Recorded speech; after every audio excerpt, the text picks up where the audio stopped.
Hey, does your desert drawing look empty or flat? Or maybe your riverbed or cactus just doesn't look finished enough. You're not alone because many people search for how to draw a desert because they want to get the details just right. In today's video, I'm going to show you how to draw a dry riverbed and a prickly pear cactus step by step. You'll learn easy ways to make your drawing look more real with depth, texture, and shading. Hey, my name's Kurt. I'm a dad who draws. Grab that pencil and your sketchbook. Let's get to drawing. So today's topic, we're going to take a look at of drawing a cactus in a dry riverbed. If I was to take a river and cut the land, it might be something like this, and then of course the river would come down like this, and then you might have the other side over here, and then during a flash flood the river would fill up in the middle. We also get the idea that a river kind of snakes around like an S. So let's just over here, just come over here like this. It's going to be like this maybe, right? And then we'll have another one over here, and it gets a little bit wide, and then it gets a little bit narrow, right? Like this. Right here at this edge, it might have something like this, and then it's gonna kind of come around. We're just kind of practicing here just a bit, and then this one would maybe be like this and come around this way, and then we're gonna see this back one like this. You see? You could even have one. Here's another one where it was, let's just say it was a nice curve here, right? And so here's surface lines.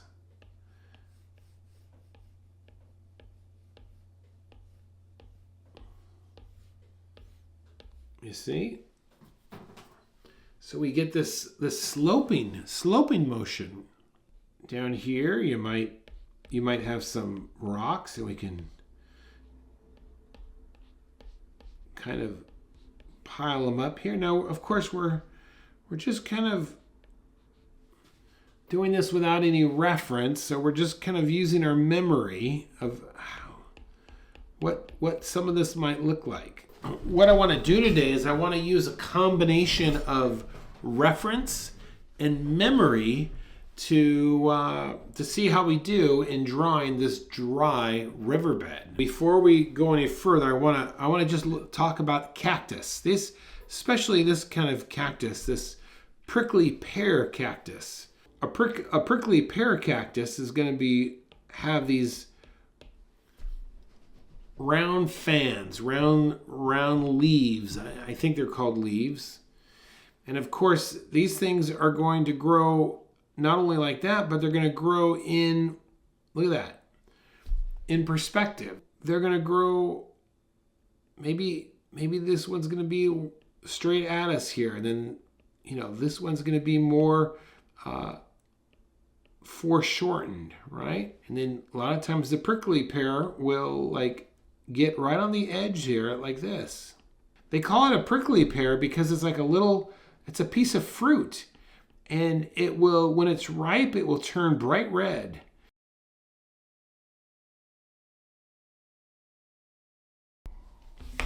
Start a frame.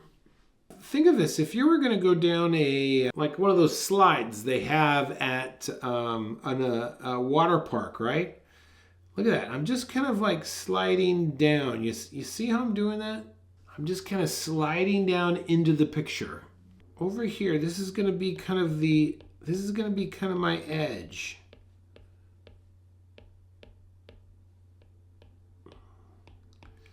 This really is a lot of my gesture going on here. And then we'll put a slope of an edge over here.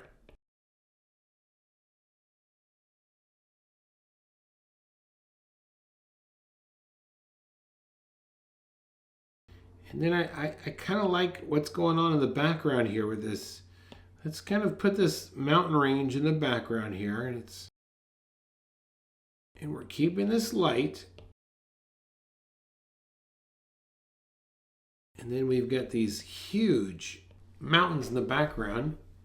Okay, let's start here in the front. Let's get a foreground. So we'll just put a big old, I'm just gonna put some shapes here. This is gonna be my prickly pear cactus. That's in the foreground there. That means it's closest to me. And then let's put another one, a little bit smaller one now. This is like in the distance. So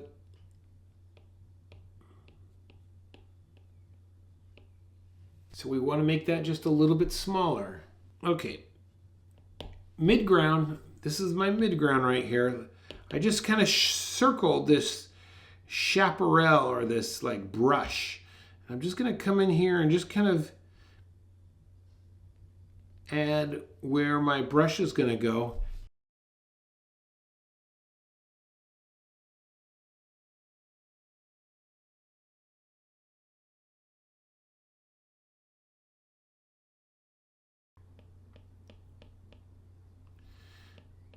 Okay, so all I'm really doing right now is I've kind of established my picture just by putting some very loosely. I'm thinking of foreground, what objects are closest to me, midground, objects that are further away. I've also added into my picture some surface lines, so it's kind of coming into focus here. It's coming into focus as far as where my objects are. I'm thinking of composition. Let's go ahead then, and now that we have kind of this rough layout, let's start adding some detail here. Because this cactus is in the foreground, and objects in the foreground I typically like to add a little bit of dark value to. So I'm going to add some dark value to this cactus, even this little bit of a ledge. You see that? Just like that.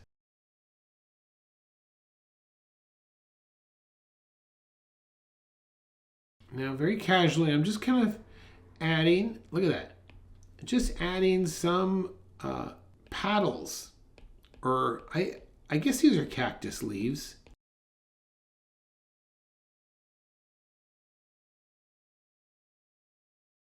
So I'm just going over this cactus here and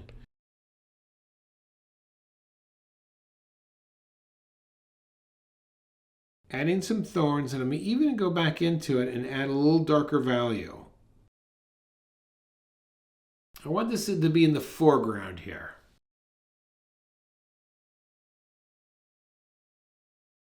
Okay, here's this little ledge here. You see this? Ledge here.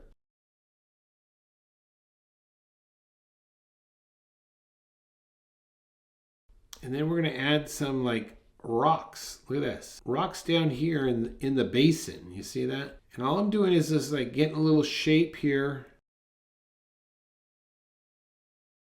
just so it looks nice and dry. And you could even add just some grasses. Maybe there's some dried up little weeds down here. Okay, here's this other, let's get these other cactus in over here. Look at this. I'm looking at my reference, getting some ideas here.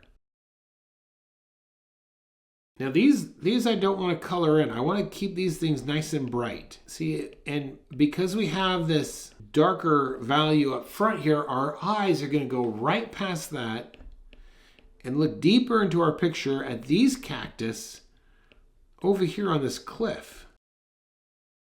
Your eye will always go toward the light, all right? It will look past the dark. So what we automatically are giving our eye, like it's looking past the foreground into our picture.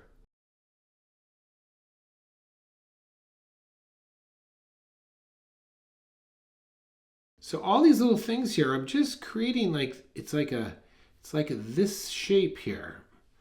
That's all we're doing. Using surface lines to create surface and form.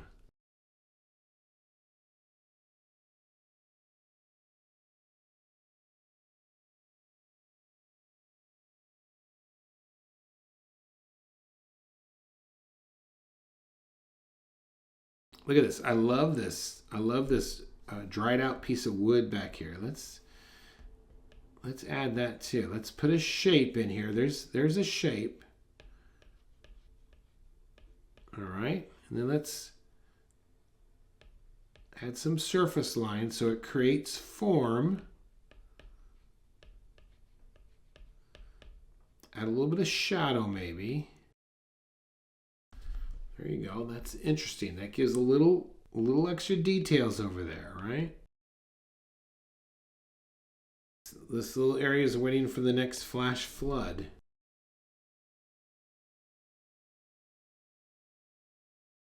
All right, let's put some more cactus back here in the background. This is going to be a little bit smaller now. All right, so back here now, I'm adding a little bit of value. A little bit of value back here. This is going to be these are kind of my spiky bushes, right? So I'm just kind of adding some texture now.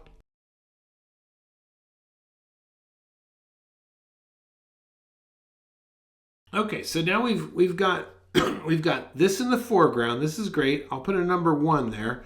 Then we got this in the midground. That's number 2, and then we've got these 3 in the background. So you see how your eye is going back. Okay, so here's that cliff in the background there. You see that?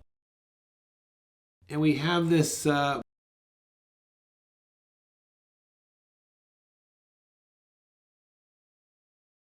Okay, looking at these mountains in the back here, let's envision these things. Look, we have our shape. Now let's just think of these things as like, there's a dark side, there is the light side, you see that? And then we got another dark side here, another dark side.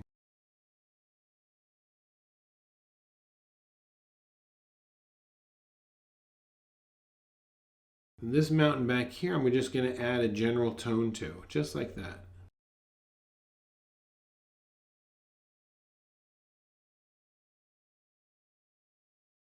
Now, since these mountains are in the further back, we want to try and keep these things a little bit on the lighter side. We don't want to make these things too contrasty. Now, we do that to create atmospheric perspective. Simply, atmospheric perspective is something that's further away from you is going to be lighter in value than an object that's close.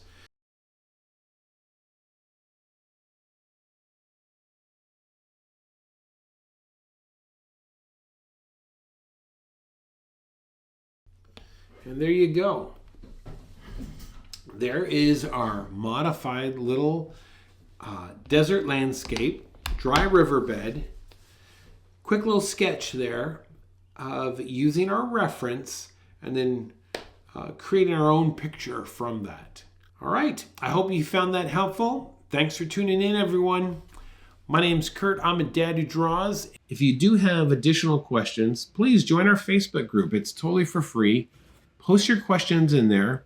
You could direct it toward me or even down here in the comments below.